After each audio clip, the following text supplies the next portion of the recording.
go ahead and get started. Good morning, everybody. And welcome to another Care About a Clean Cape and Islands Protecting Our Environment from Plastic Pollution and Litter webinar. I'm Jill Talladay, and I'm the founder and director of Care for the Cape and Islands, one of 3 organizations that is hosting this event. So in addition to CARE, these events are sponsored by the Center for Coastal Studies and the Cape Cod Anti-Litter Coalition. We held our first event in November of 2018 in person and had several others in person, and we hope to be able to do that again soon. But in between, we are holding shorter webinars so that we can continue to share information. The purpose of these events is to work together collaboratively to find solutions to our plastic pollution, litter, and waste issues. So today's topic is plastic water bottles banned, now what? And it's our 4th virtual gathering. Meg Morris, the president of Cape Cod Anti-Litter Coalition, is going to be monitoring the chat box. So if you have questions for the panelists, please feel free as we go along to enter them into the chat room, and we'll respond to as many as we can. And so now it's my pleasure to turn things over to Teresa Martin, the executive director of the Lower Cape Community Television, and she's going to be our moderator today. So take it away, Teresa. The classic Zoom moment, hit the mute button, right? Thanks, Jill. I'm Teresa Martin, and I'm the executive director of Lower Cape TV and the editor of Lower Cape News. For us, this is an incredibly important topic. On the Cape and Islands, sustainability in all of its forms is part of what drives us. And today here, this isn't about debating pros and cons of an issue. As the title of this presentation says, now what, right? Most of the Cape and Islands have already voted a ban on commercial sales of single-use water bottles. So right now, our challenge is finding the best ways and practices to implement it all. Right? As with anything new, people in every role have different sets of questions. How is this going to change consumer behavior? What infrastructure do we need? How can people see themselves making different choices, and how can they have the tools needed to make those choices? What are the expected and unexpected impacts that we might see? And how will seasonal residents and visitors adapt to this? Luckily for us here in the Cape, others have already blazed this trail before us, and they're willing to share what they've learned. Today, we're going to look at themes of education and environment and economics and learn what concrete actions have already had very real outcomes. Concord banned single-use water bottles 7 years ago. Janet Rothrock, wave, Janet, hi. Welcome. She chairs the Concord organization called Concord on Tap, which has supported efforts such as water refilling infrastructure and a really impressive set of education and outreach activities. Welcome. Nantucket has also banned single-use water bottles, and then went a few steps beyond that as well to ban non-compostable coffee pods, cups, plates, and utensils. Graham Durovich, hi Graham, wave, welcome, serves as the recycling and solid waste coordinator for Nantucket, where education and data tracking have also played key roles. On Nantucket, Stop & Shop is the largest grocery store. And with us today from Stop & Shop is Dave Monas. Dave, wave hi. People know who you are. And retail has certainly needed to make some changes and do some thinking about this. And Dave's going to share some of what has worked there for Stop & Shop. And of course, industry plays a role in this as well. So with us is Steve Bokansky. Steve, wave, hi. He is with the Massachusetts Beverage Association. This trade group represents our Commonwealth's wide range of manufacturers and distributors of non-alcoholic beverages, from large national brands to smaller regional family-owned labels. And up and down that chain, people have been working with this issue as well. So I want to welcome everyone, and again, emphasize that today's conversation is on solutions and efforts to move forward. And that's incredibly exciting. To make the conversation more productive, we were going to run a little 2-question poll, and that should be popping up on your screen shortly. And Jill will maybe summarize the results of it. Here it comes. All right, so it looks like we have a lot of people from the consumer space and a lot of municipalities present today, and a smaller number of retailer and distributors. So it's great to see that there's a mix of a little bit of everyone. So it looks like we have a fairly even, a lot of people interested in education and in infrastructure, and a slightly few less in financial and economic, but that is something we're always all interested in.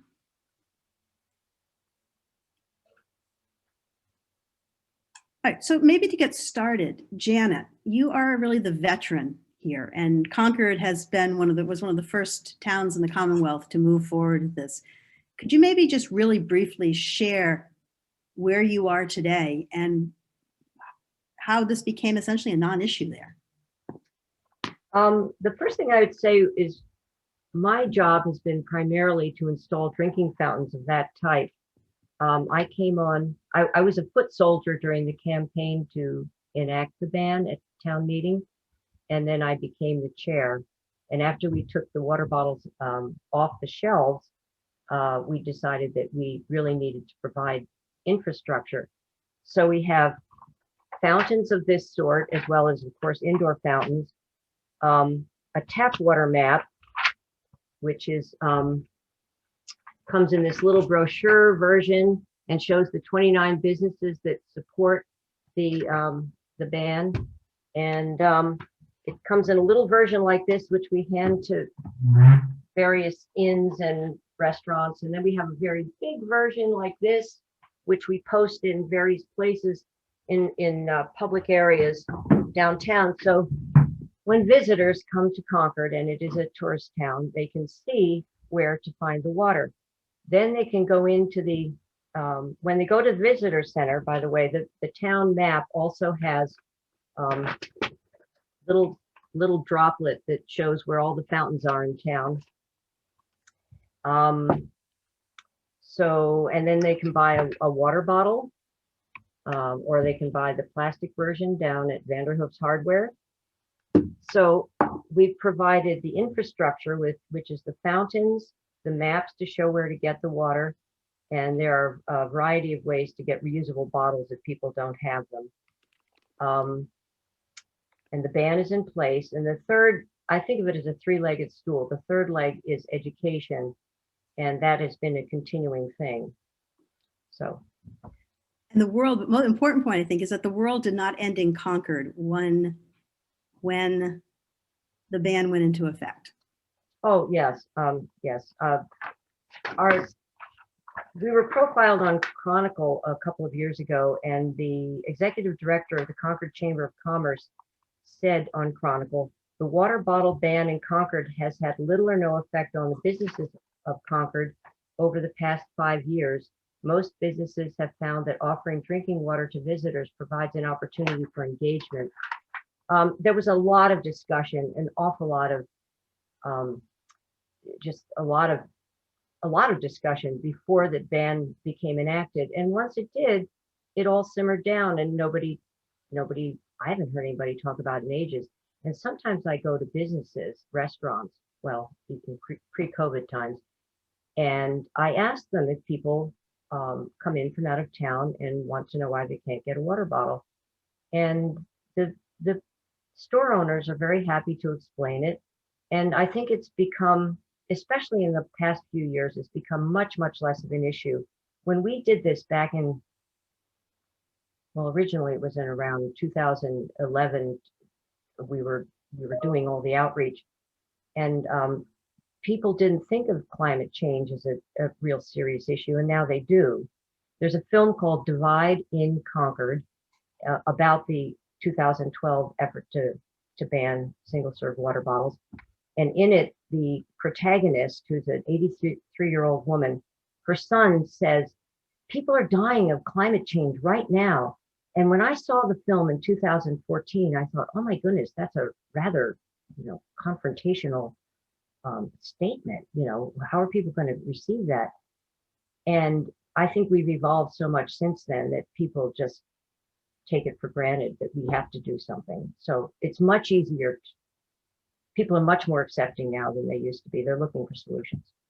So over in Nantucket, you also have experience, not quite as much as Concord, but you've been dealing with this. I was going to ask both Graham and Dave to kind of share their perceptions on what was your first response like, and how has it settled into a routine now? Sure. So Nantucket's water bottle ban is a little more extensive. It's a single-use plastics ban that includes water bottles and actually boxed water now as well. And it was a citizen warrant article that was put forth at special town meeting October of 2018. And I believe Bruce Mandel, who put that forward, is actually here on the webinar listening in. And it was voted on nearly unanimously at town meeting. So we had definitely the community behind it. There was no need for like any checking the votes. It was, you could definitely hear there was just a couple of dissenting voices in the entire room. And so since then, the town has been working with nonprofits and with businesses as well to try to get everyone working towards it going forward. And on June 1st of 2020, amidst COVID, was when it went into effect. And so we've been a little bit more lenient as a town, and we're beginning to get ready to begin pushing that forward again. But certainly we worked extensively with Stop and Shop to come up with solutions, understanding, you know, that there are some limitations, but there's definitely a lot of alternatives we can turn to. And I'll let Dave speak a little bit about the single-use options as well as the refill stations that we have talked about that I think got a little bit delayed with COVID. Yes, we met with the town numerous times, Stop and Shop, with town officials to see what the best practices we can do to help the town out with this ban. Part of it was to put water refilling stations in our stores, carry more reusable bottles, and, so people can buy them and use the refilling stations, hopefully this summer. Getting the right product in, the mix into the stores, making sure that we were in compliant with the bylaw. So it was a very good, it was a good partnership with the town, with the officials, with Stop and Shop to make sure that we were compliant. We could offer everybody the same products or similar products after the ban was in effect as to prior to the ban was in effect.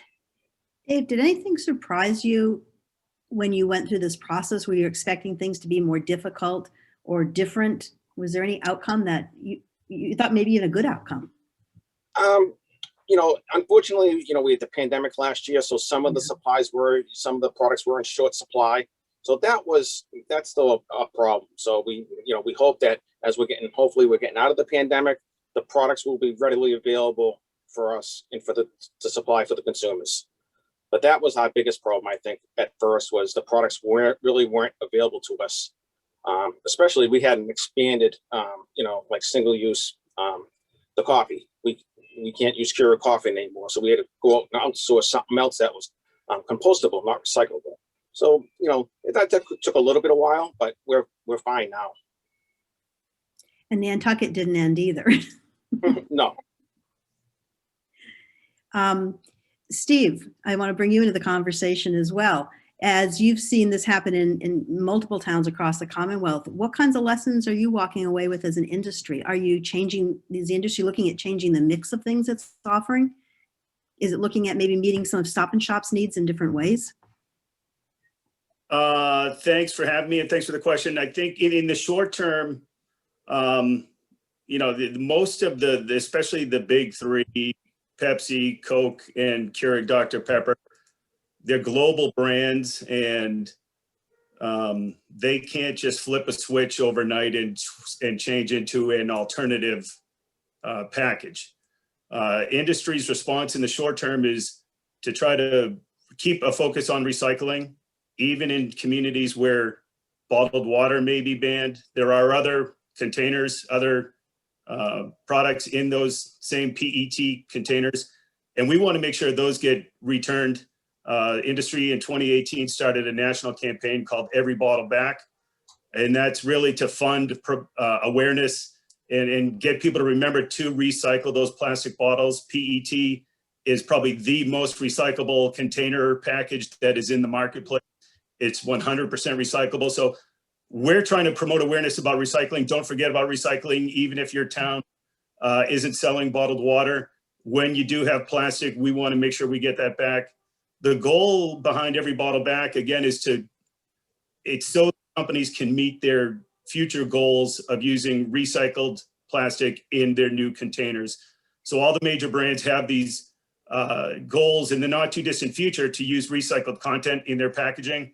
And the only way they're going to be able to do that is if they collect more of these. So we're working with CARE, we're working with Cape Cod Anti-Litter Coalition, and we're looking to work with other cities and towns on promoting awareness about recycling and helping to make sure that our bottles don't end up as litter or in a landfill or an incinerator. We want to get those into the recycling stream as much as we can.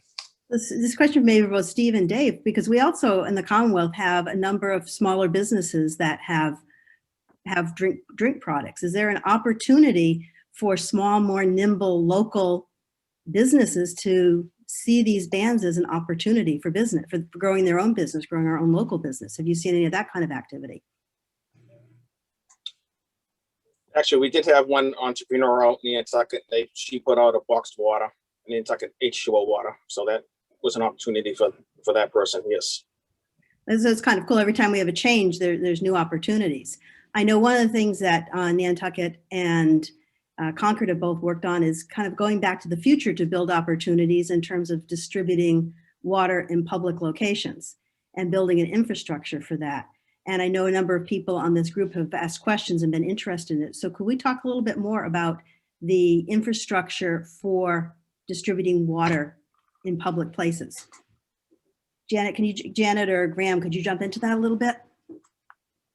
Well, when we started this campaign back in 2014, we had nailed down the idea that the populace was overwhelmingly in favor of the ban, and we thought we ought to do something to provide infrastructure, to provide fountains. So we did a photographic survey, and we went around and looked at every fountain that we did have in town, and then every place we thought should have a fountain. And then we went and talked to everybody we could find. We talked to the head of the Chamber of Commerce, the director of Public Works, the head of the water department, the town manager, the head of the Concord Guides, they take people around town and show them the historic sites, the head of the Minuteman National Park, the head of the Walden State Reservation, and so on. I did a breakfast one time for the Rotary Club, bright and early in the morning. And basically we looked for any kind of support we could find in order to fund this. We had no idea how we were going to be able to do this. We eventually were able to get some sustainability funds from the town for a fountain. There were some private groups that stepped up and gave money. And those, I was able to give them somewhere in here. When we did install fountains, I put this decal on the fountains that had gotten significant donations. And so at the bottom it says, "Water is the only drink for a wise man, Henry David Thoreau." At the top it says, "This fountain was made possible through the generous support of whoever the donors were." So we were able, and then I wrote a CPC grant application to get 6 fountains at Playing Field. So we were able to install the infrastructure, mainly because we started really early. There's a fountain that went in just a couple of months ago that was, we started talking about in 2014. So my advice is talk to everybody and be patient. And use community preservation funds to create the infrastructure to some degree. Yes, if anybody's interested in learning the language to use, somebody gave that language to me, because at first we couldn't do it. And then a year later, the language was changed and the rules were changed, and now it's possible. What about on Nantucket? How have you been thinking about building infrastructure? Very similar to what they're doing in Concord, as Janet just talked about, connecting not only with people in the town who are maybe working on parks or bike paths, but also businesses who have their places downtown or around the island who can provide refill stations. Stop and Shop is a great example of that. They're working on that, getting that going. And many already exist. Our library has a refill station downstairs. Our bus stations do, for instance, and connecting also with museums. They've been great at championing this. We have one location kind of a little bit out there along the bike path, and there's this big loop that people like to take on their bikes called Pulpus Loop. And unfortunately, the public water supply doesn't quite get out there. And so the town can't put really refill stations out there without extensive testing if it's not coming from, the public water supply that's getting tested regularly. And we work together with a museum that is out there, and they're providing water now. They're getting water in big tanks basically from the water company and putting it out there for cyclists and pedestrians and of course people who are coming to the museum, and that's been a really great effort. I know a lot of people have been asking about COVID and how does this affect our refill stations, and I reached out to our health department director and just to see what's happening with us this year. And they found that in this past year, water bottle refill stations are not a vector for COVID, that he doesn't know of any instances of it. And he's been keeping an eye on this, obviously.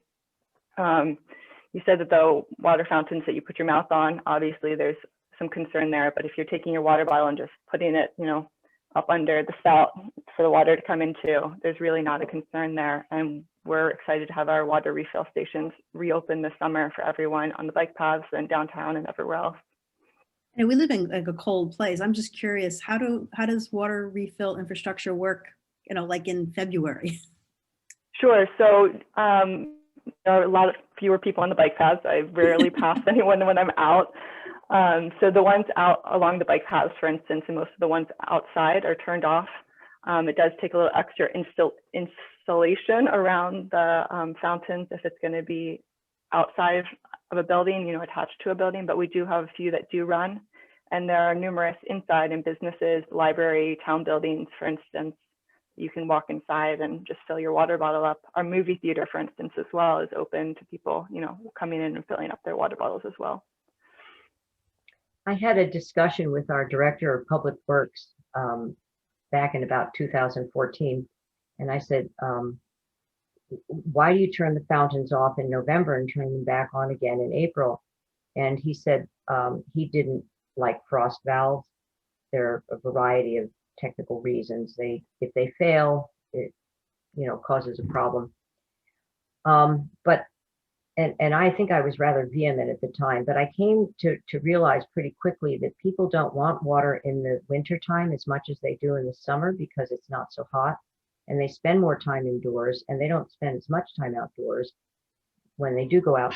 So, geez, that's disturbing. Excuse me, kill my phone. So it's fine. It doesn't cause a problem. It's never been a problem. And excuse me, I don't know why that's, sorry. Anyway, it was something I felt passionate about in the beginning, and I came to realize that there's not as much demand for water, and people are generally quite available. Oh, Jesus, I'm not accustomed to doing this. I should put my phone somewhere else. Sorry. Anyway, it's not a problem.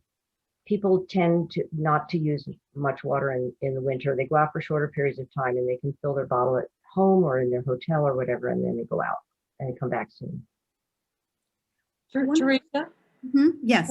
This is Meg. So there was a question, other than water stations and this huge tank that Nantucket was talking about, do any of the panelists know of any other alternatives to providing water once the water bottles are no longer available? Open that up to any panelists that wants to jump in.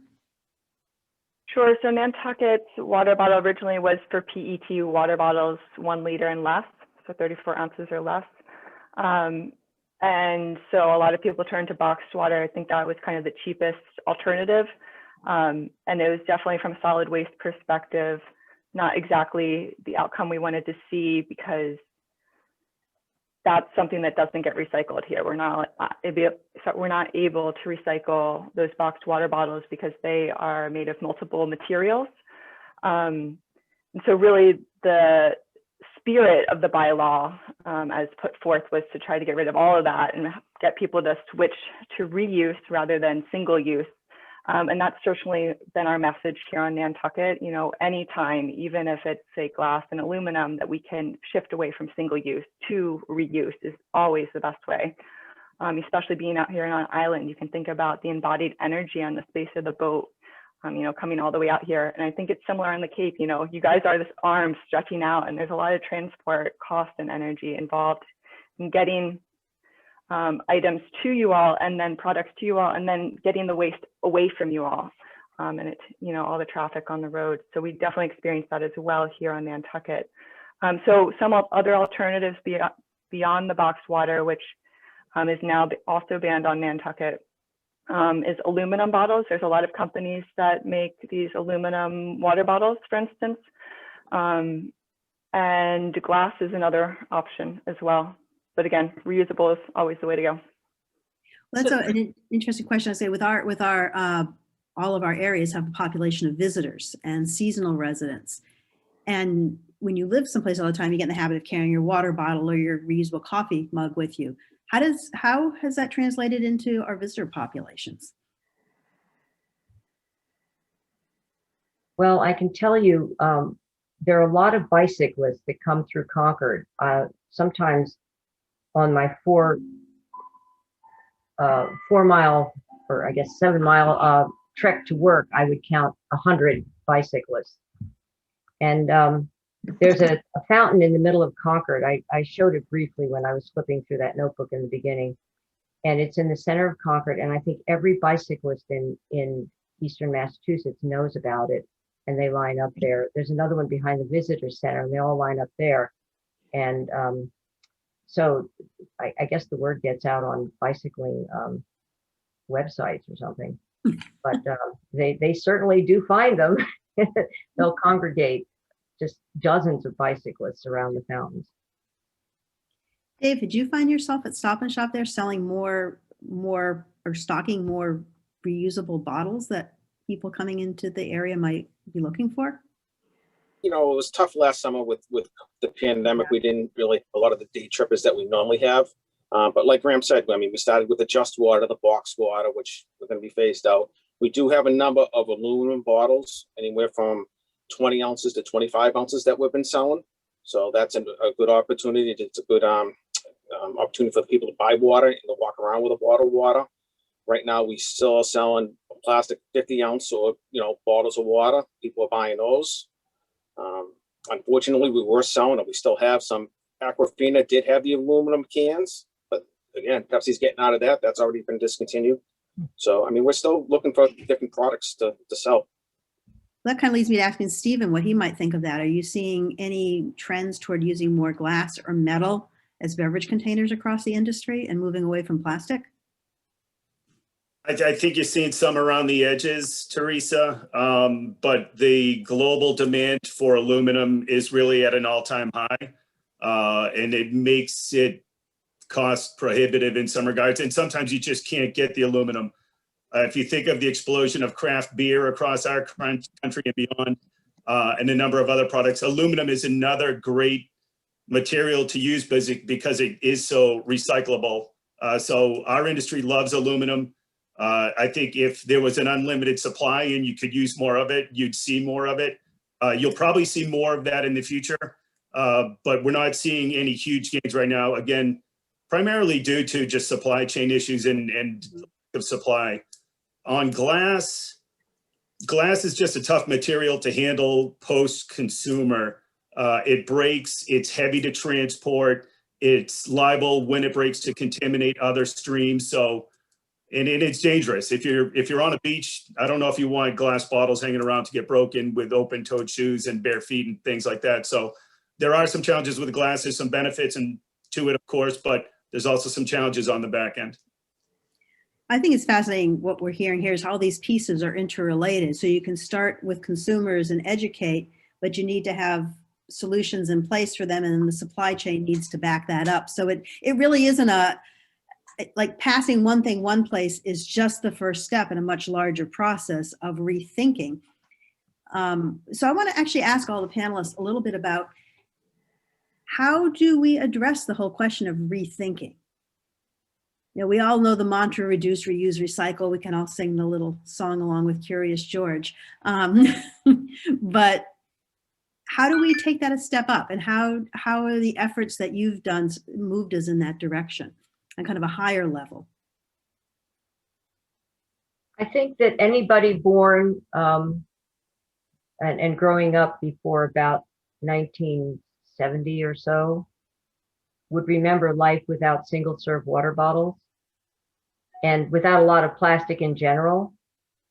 And so I think if you for older people, if they think back to their childhood, or younger people, what their mothers may have done, or grandmothers and grandparents, I think you can find out that you can live just fine without a lot of plastic. After all, we did that for the vast majority of human history and prehistory. There's a time and a place for plastic, but we need to use it when it's responsible and not when it's just convenient. I see Graham nodding. What are you seeing? Yeah, I definitely don't think that we need to villainize plastics. It's been a miracle, material in terms of medical advances and so forth, but we've definitely abused plastics. And that's our behavior. And so again, it goes back to our behavior. There's a lot of alternatives. And so I think helping people see alternatives and find simple changes that they can make in their life to make those alternatives easy towards reuse is always the way to go. I have one thing I do in my car, to keep, or to take to the beach. I have this, people sometimes use it for like wine or beer or whatever when they buy it. So I found this little take it or leave it, and I just put my water bottles in here. And so I can carry like 10 big water bottles in here to provide to, all my friends, or, keep in the car for myself. So I'm never without water, and then I just fill it up, and I'm not, juggling a bunch of water bottles at the same time. That's been really great, so a simple solution like that. 5-gallon water coolers are another great thing. When I was playing on sports teams growing up, we always had those to fill our water bottles up with, and we always brought our water bottles. Kids are great at using water bottles and looking for the refill stations. Sometimes they need a little bit of reminder, as with anything. And construction sites and landscapers can use those coolers as well. Selling water bottles, water bottles have become this really cool, hip thing, especially with millennials. And I've seen a lot of businesses here turn to selling really cool looking water bottles. And it's kind of like when people sit down in a conference room and put their water bottle down, it's like, who has the coolest water bottle? So that definitely works with the younger population. And then beyond that, it's really just the mindset that we're always working towards, instead of looking for a store to go purchase, if you're looking for just basic drinking water, instead of looking for a store, get people to start looking for a refill station. It's that shift right there, because they have to, go to find the closest store to go get a water bottle. So just helping them shift to looking for a refill station instead. Hey, Meg, Meg has been tracking the questions that have been coming in, and we're just a little past the halfway mark. Do you want to toss out a couple of the other questions that people have had to the panelists? Sure. One actually would be to Janet and Graham. Did your residents prior to the ban, did they have any issues with the taste of your water or water supply issues?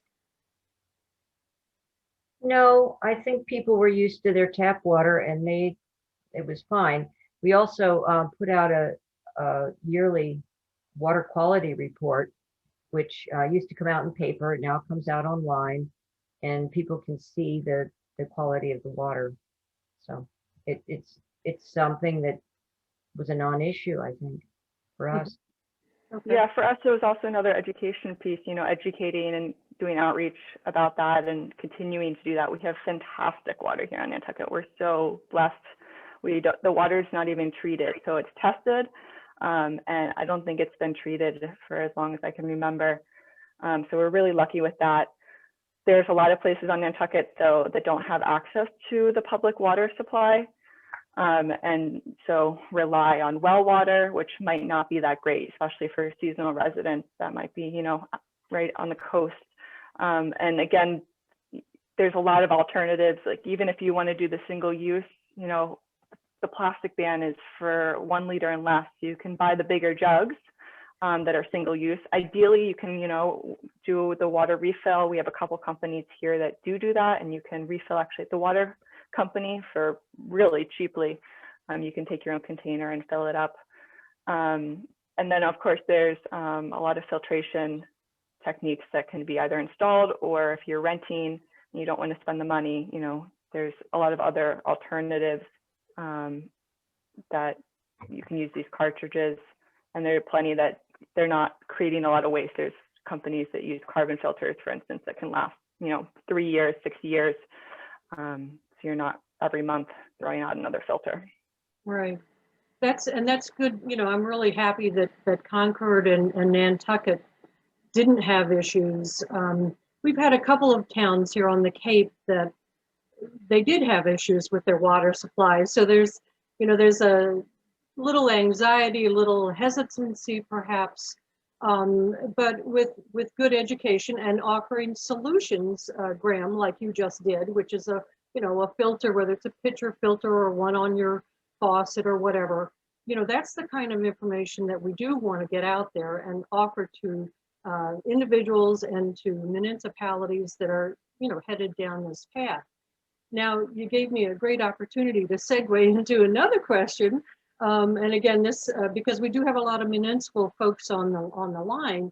Have your towns, your respective towns, seen any reduction in solid waste or recycling since implementing the bans? And I think, Janet, because, you know, you've been doing it a longer time, I'm sure you're keeping track over the years. And Graham, even a year or two's worth of data is good data. So what have you seen? We don't have number measurements, but there's a lot of anecdotal evidence. And I asked the director of public works over and over and over, but they don't weigh the trash when it comes in. I'll start with the litter on the roads. There's virtually no litter from water bottles anymore. And we have a number of bins for recycling in town, and those don't have any water bottles in them either. There'll be one occasionally because maybe somebody came to town and had one, but there are virtually none. And then there's a lot less solid, well, the recycle, there are many fewer bottles in the recycling. It's a little too early for us to tell in Nantucket with the water bottles, for instance. We do have a biodegradable packaging bylaw that was voted in 1989. So think of those plastic bags and such. Stop and Shop and other stores use paper bags instead of that takeout container. So it's really rare to see styrofoam here. And looking at other waste streams off island and comparing it to ours, we definitely see that difference with the biodegradable packaging bylaw. So that's definitely made a change, and I don't see why this won't either, especially with the costs of dealing with these materials. We do waste sorts twice a year. So we take 200 bags of household trash and, you know, tear them open and sort them into 18 different categories. It's a fun, messy day. And we, in 2018, when we first started doing this, I think we have about 6 under our belt now. We're sorting out the 2020 plastics, what we call, you know, the 2020 plastics, the ones that got banned in June of this past year. And unfortunately, the plastic water bottles were still going in the recycling container of contamination when we were sorting it. But all the other 2020 banned items were going into that one container for us to track. And so we had 3 or 4 waste sorts, 4 waste sorts under our belt before the ban went into place. So looking at what what items were in our waste stream already that were going to be banned. And when our ban went into place, we haven't seen any of those materials in the waste streams anymore. So plastic water bottles are unfortunately not part of that little study there, but all the other items were. So the straws, drink stirrers, plastic cups, the K-cup type deal coffee pods that are plastic and non-recyclable. We're not seeing those anymore. So it has made a difference that we've seen. And if most people here probably realize what a big economic impact there is on being able to reduce the waste stream in our towns. Over the last several years, all the contracts were renewed at significantly higher rates, and it was a huge financial hit to most of our towns. So what Nantucket is doing, I'm obviously it's a great thing for the environment, but it's also a very wise economic municipal move as well. So it's interesting to see that you are seeing an impact of that. Are you going to be tracking this on an ongoing basis? Do you have any sort of metrics that you're looking at for success? Yeah, we're always trying to track things. Data is a big thing, a big part. I'm a scientist, and so coming in, I want to see evidence-based results. And if we're not seeing that, what can we do to shift what we're doing to have the outcome that we are seeking? So we're definitely tracking that, and we're going to continue doing the waste sorts and collecting data and looking at, the costs of recycling and the tonnages that we're receiving. And I hope to have some to share, once we have enough of a trend to share it. Very cool.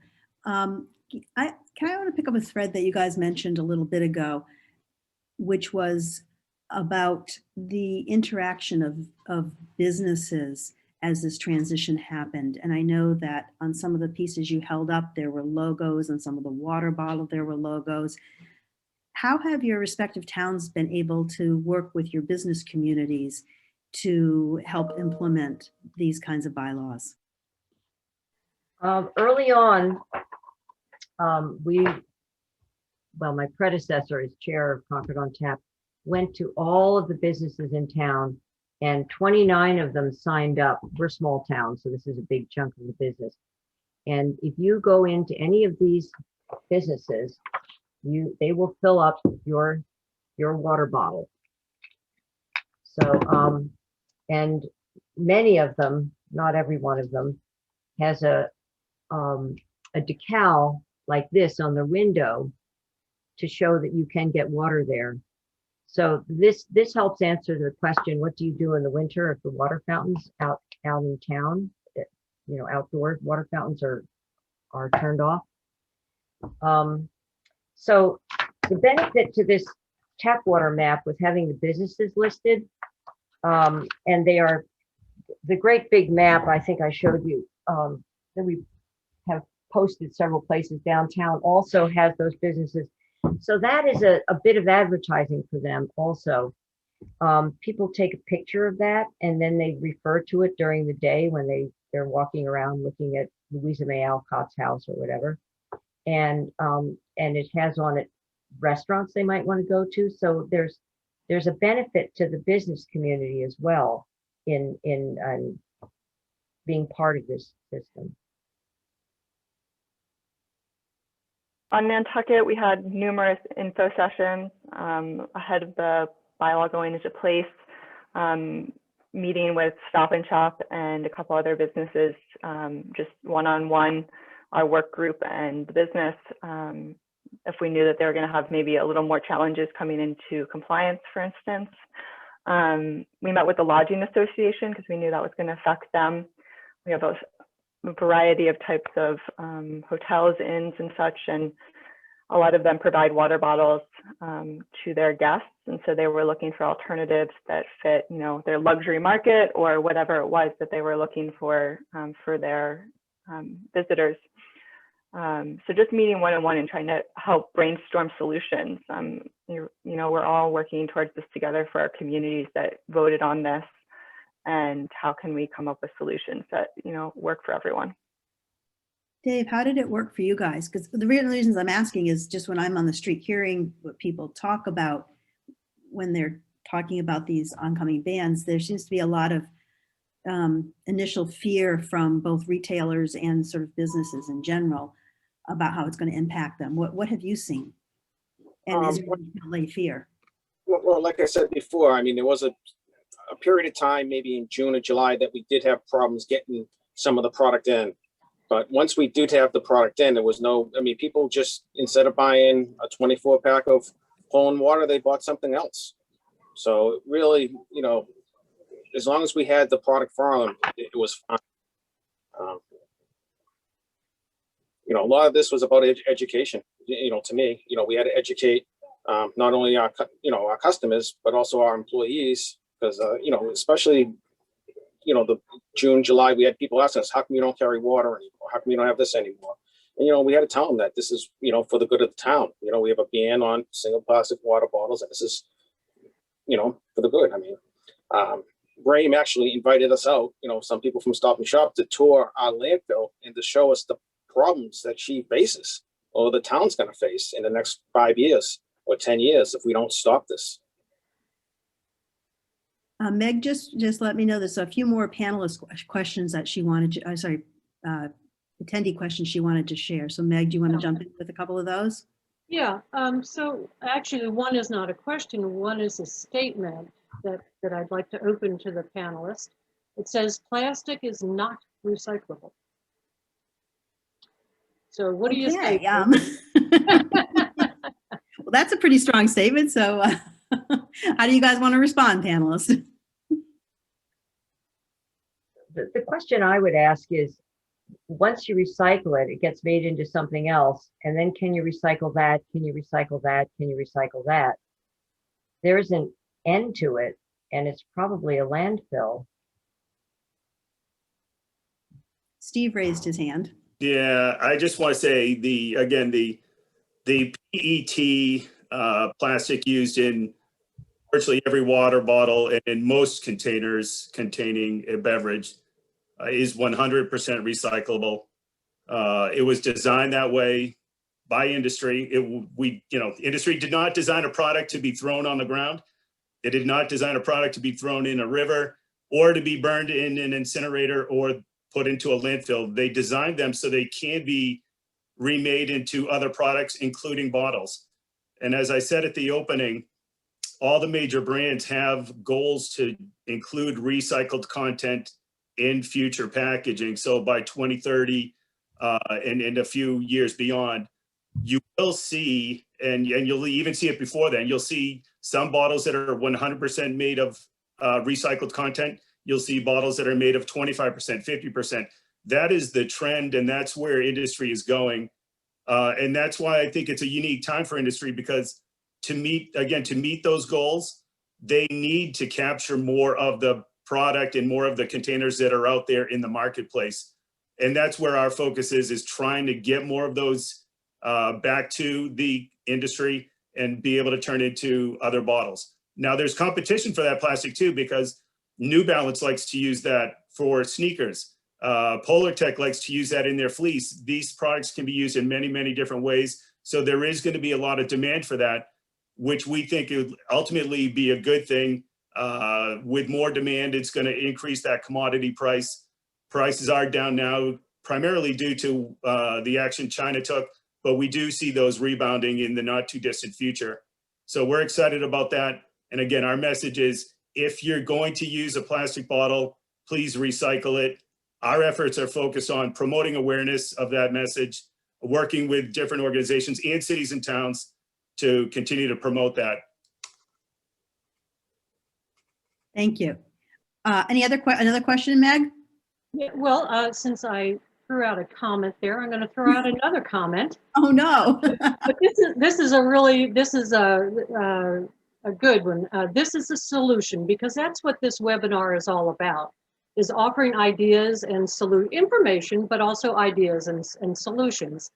And someone wrote, we owned a B&B on the Cape in 2019. We switched over to a whole house water filtration system.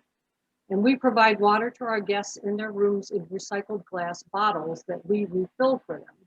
So they eliminated the plastic. We fill the water bottles they bring with them to the inn, and they've had no complaints so far. So here's a solution. Heaven knows we have lots of B&Bs and motels, and we have houses that are rented throughout the Cape. And even just, okay, this is a small, maybe not a small B&B, it could be a big one, but it's a great idea for how you as a business owner can now take some action that helps people to then shed themselves of this need for the single-use bottles. So I thought that was really good, and we just had a whole bunch more come in. So Steve, you're on the hot seat here. Would you speak to extended manufacturer's responsibility?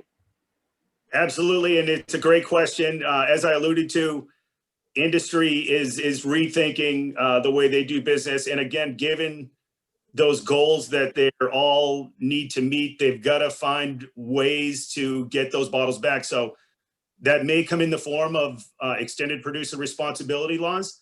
It could be in the form of deposit return system laws. It really, the devil's in the details. And according to how those systems are set up, those are things that industry is taking a fresh look at and willing to consider. Whereas, remember back in 2014 with the ballot question, industry was dead set against the idea of expansion of a bottle bill. And so the way the Massachusetts system is set up right now, it's, in our opinion, it's outdated. It's not efficient, but if you can find ways to improve it, to make it more efficient, that we know we're going to get more bottles back, industry is willing to play a role there and put some resources on the table. Okay. We are actually running fairly low on time.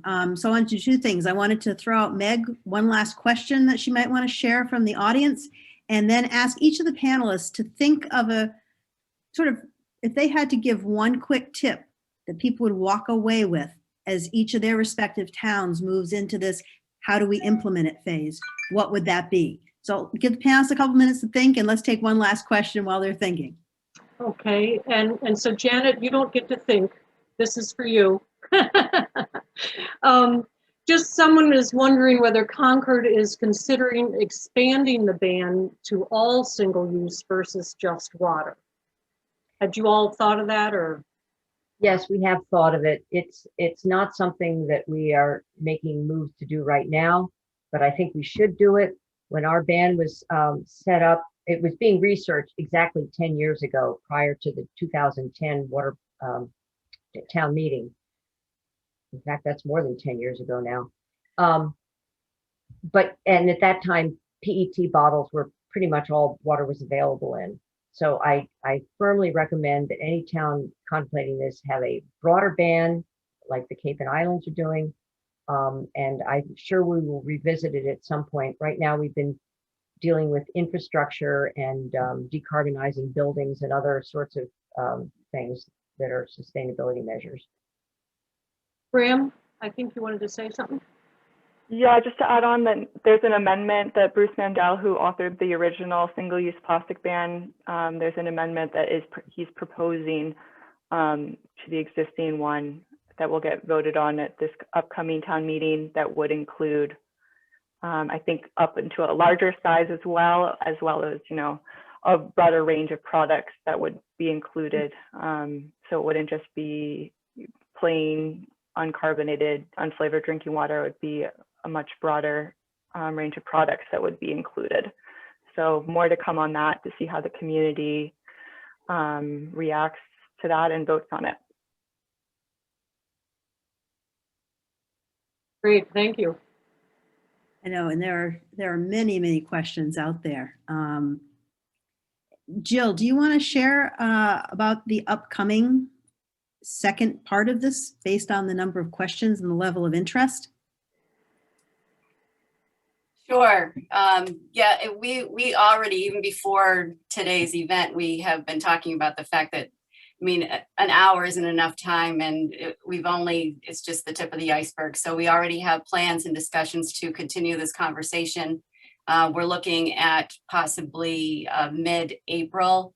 There are some other town meetings that are coming up. So I'm not sure whether we mentioned the fact in the beginning that we're here primarily because of Sustainable Practices, who really kind of led the way to have the now 8 towns that have banned commercial sales, and a number of the other towns are going to be on the docket in the spring. So we'll continue the conversation.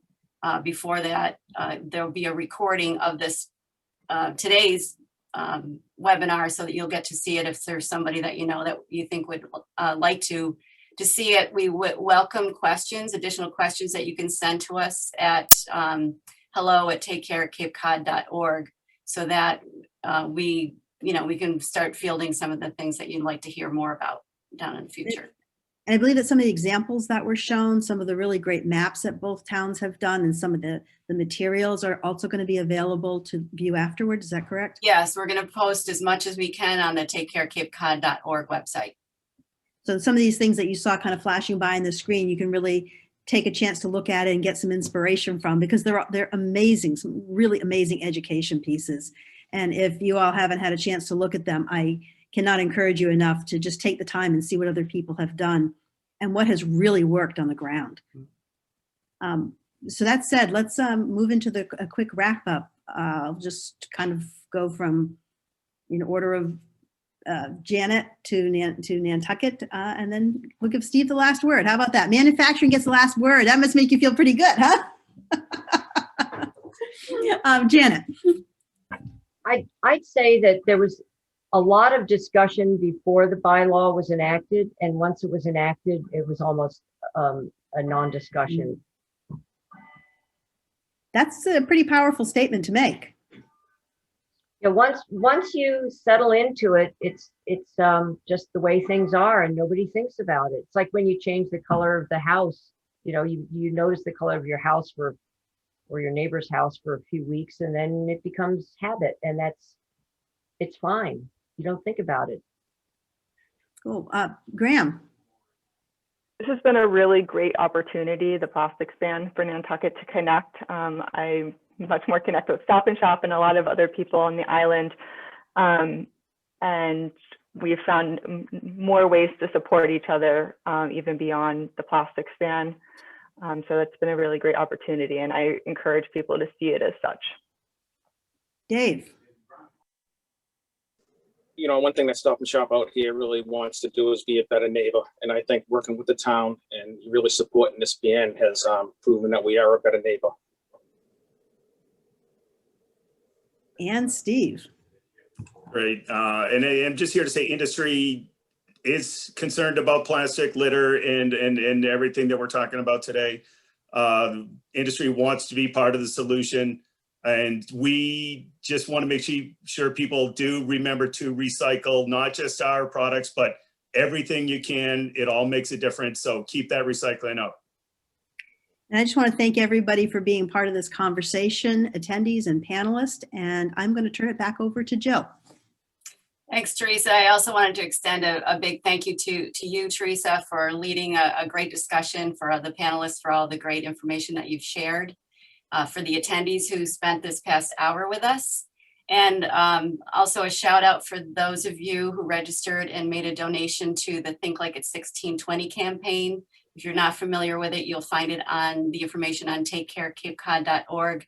But all the funds that we're raising will help to fund a water bottle filling station at the Pilgrim Monument. And if we raise enough money, there will be other locations because again, we're all about solutions.